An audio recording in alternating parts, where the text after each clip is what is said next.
Dear student, today we are going to start a new lesson from English Grammar Class 4. Lesson number 13. The lesson name is The Double Object. Object का simple meaning होता है वस्तु. ठीक है, किसी भी वस्तु के लिए हम ऑब्जेक्ट का यूज करते हैं. ठीक है, तो आज हम इस लेसन में डबल ऑब्जेक्ट के बारे में हम रीड करेंगे. You have learned that the doer of an action is called the subject. यानी किसी भी कार्य के कर्ता को हम सब्जेक्ट बोलेंगे. यानी डूअर मीन्स होता है कर्ता. जो भी कोई काम करने वाला, कोई व्यक्ति हो, कोई एनिमल हो, कुछ भी जो काम कोई पर्टिकुलर पर्सन कर रहा हो उसे हम डूअर बोलेंगे. ठीक है, तो एक्शन का जो कर्ता होता है उसे हम सब्जेक्ट बोलते हैं. इसके बाद लिखा है the thing on which the doer acts is called the object. और कोई भी कर्ता, ठीक है, ऐसा कार्य जिस पर कोई कर्ता काम करता हो उसे हम ऑब्जेक्ट बोलेंगे. ओके, वह कार्य जिस पर डूअर कुछ भी एक्शन कर रहा हो, ठीक है, उसे हम बोलेंगे object. The word that mentions the action is called the verb. ऐसा वर्ड जिससे हमें एक्शन के बारे में पता चलता है उसे बोलते हैं हम वर्ब. क्या बोलेंगे हम उसको? वर्ब.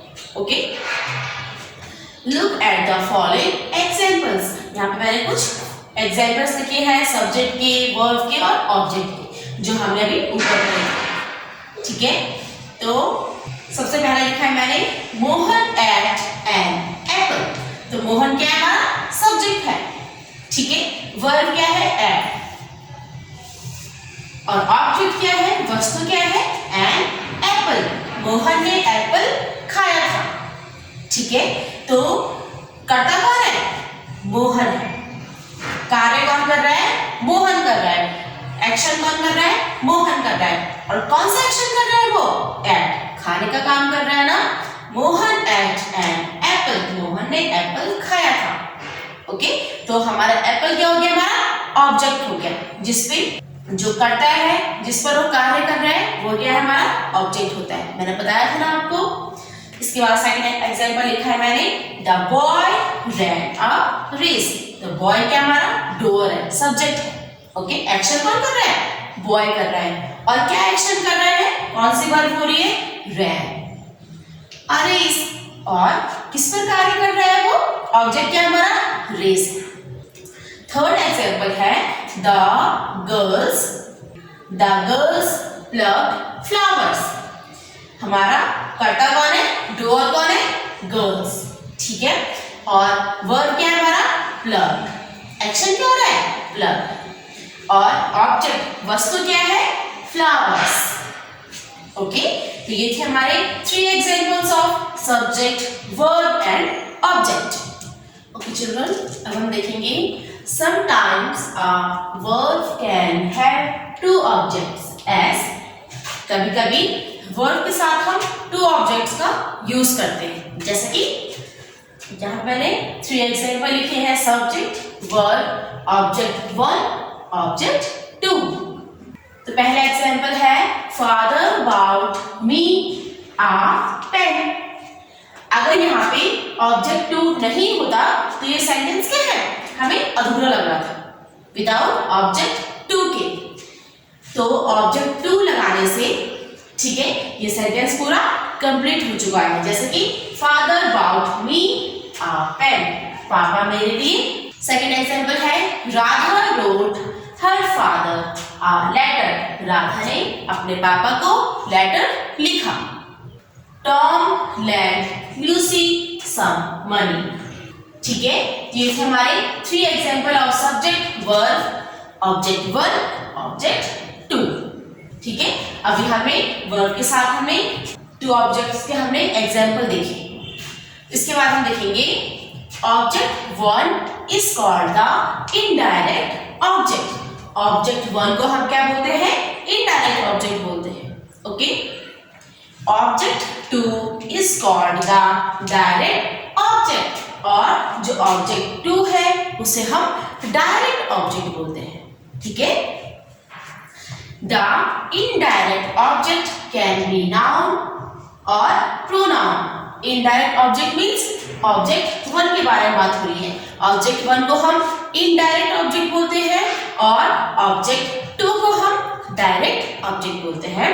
तो यहाँ पे बताया जा रहा है कि जो इनडायरेक्ट ऑब्जेक्ट होता है उसमें हम नाउन और प्रोनाउन का यूज करते हैं ऑब्जेक्ट वन में।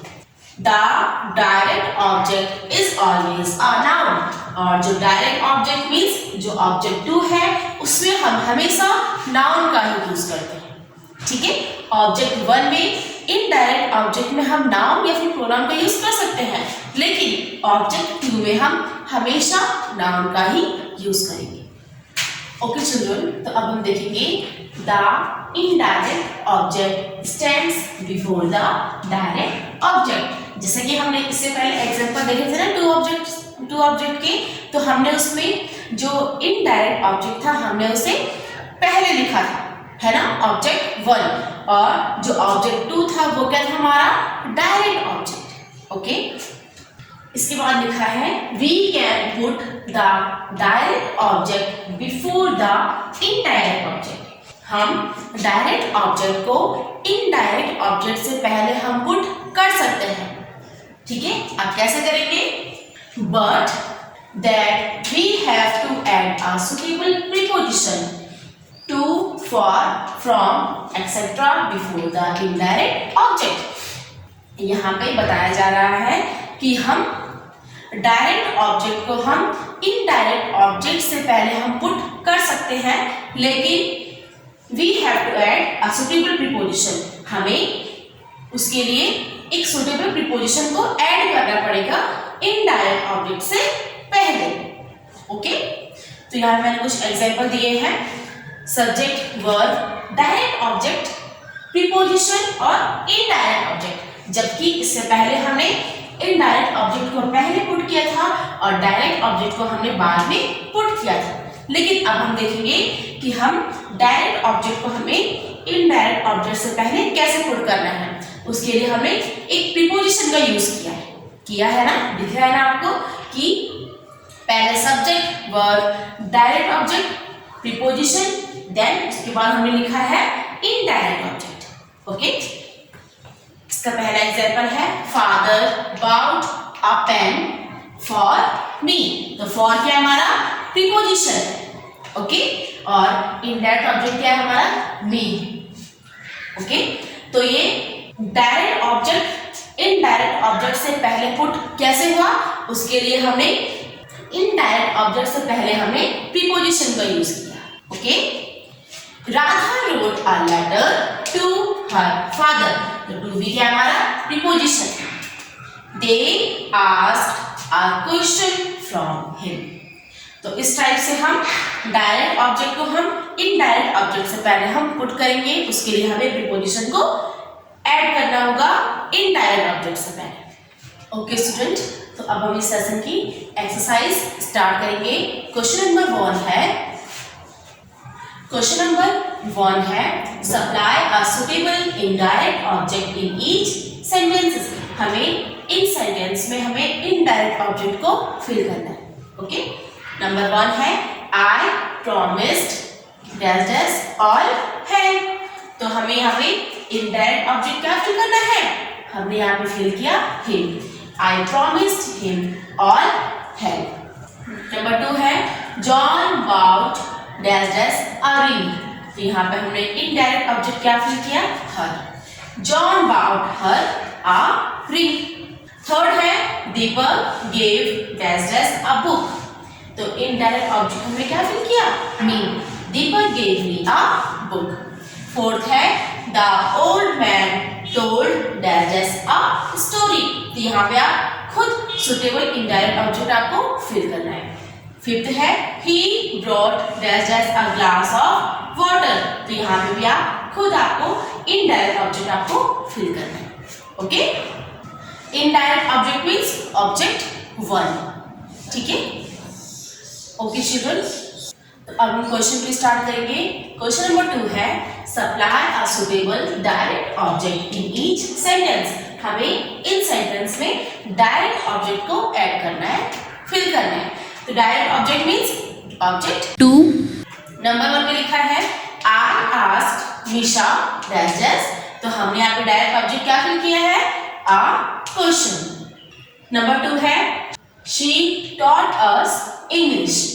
डायरेक्ट ऑब्जेक्ट क्या फिल हुआ है? इंग्लिश।